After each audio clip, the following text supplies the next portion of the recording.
So viewers, আপনারা সবাই কেমন আছেন? আশা করছি অনেক অনেক ভালো আছেন। তো আমি আজকে দেখাবো যে কিভাবে আপনারা লক স্ক্রিনে এই যে দেখতে পাচ্ছেন, আপনারা এখানে লেখা আছে 4G। তো আপনারা দেখতে পাচ্ছেন নেটওয়ার্কের চিহ্ন দেওয়া রয়েছে এবং 4G দেওয়া আছে। তো এটা আপনি কিভাবে সেট করবেন, তাও আবার যে কোনো মোবাইল ফোনে। তো এটা আমার MI 10 ফোন। আপনি চাইলে আপনি যে কোনো ফোনে করতে পারেন। তো কীভাবে করবেন আজকে আমি পুরো ডিটেলস বা পুরো টিপস বলে দেবো। তো ভিডিওটি পুরো দেখুন, আমি আছি আপনাদের সাথে জীবন। তো চলুন শুরু করা যাক।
তো যারা এখন পর্যন্ত আমার চ্যানেলটি সাবস্ক্রাইব করেনি তারা প্লিজ সাবস্ক্রাইব করে নিন এবং পাশে যে নোটিফিকেশন বেল আইকনটি আছে সেটি অল করে দেবেন। তাতে কি হবে, পরবর্তী ভিডিওগুলো নোটিফিকেশনে ফোনের মাধ্যমে চলে যাবে। তো চলুন, আমি অনেক কথা বলে ফেলেছি, তো চলুন শুরু করা যাক। তো তার জন্য আপনি যে কোনো ফোন হোক না কেন, আপনি যদি সেটিংটি না খুঁজে পান তো নোটিফিকেশনটি টেনে আপনি সেটিং আইকনে ক্লিক করে সেটিংয়ে আসবেন।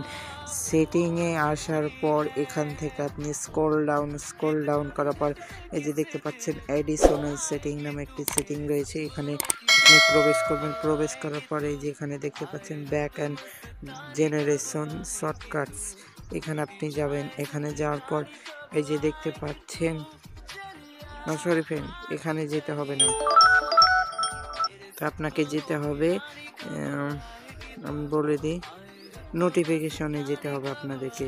তো তার জন্য আপনি স্ক্রল ডাউন করবেন, দেন এখান থেকে যে নোটিফিকেশন অ্যান্ড স্ট্যাটাস বার নামে একটি চলে এসছে সেটিং, এখানে যাবেন। দেন এখানে এডিট কেনার নেম,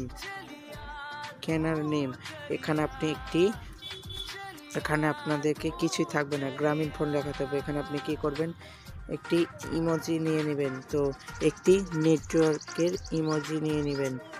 তো আমি নিচ্ছি। তো এখান থেকে আমি নেটওয়ার্কের ইমোজিটি খুঁজে বের করছি। তো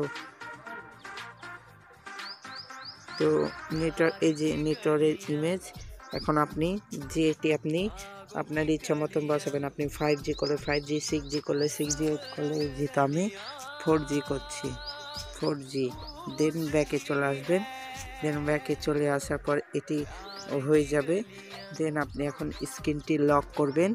লক করার পর এখানে আপনি কিছুক্ষণ ওয়েট করবেন, দেখবেন যে এখানে একটি আইকন চলে এসছে নেটওয়ার্কের ইমোজি এবং এখানে 4G।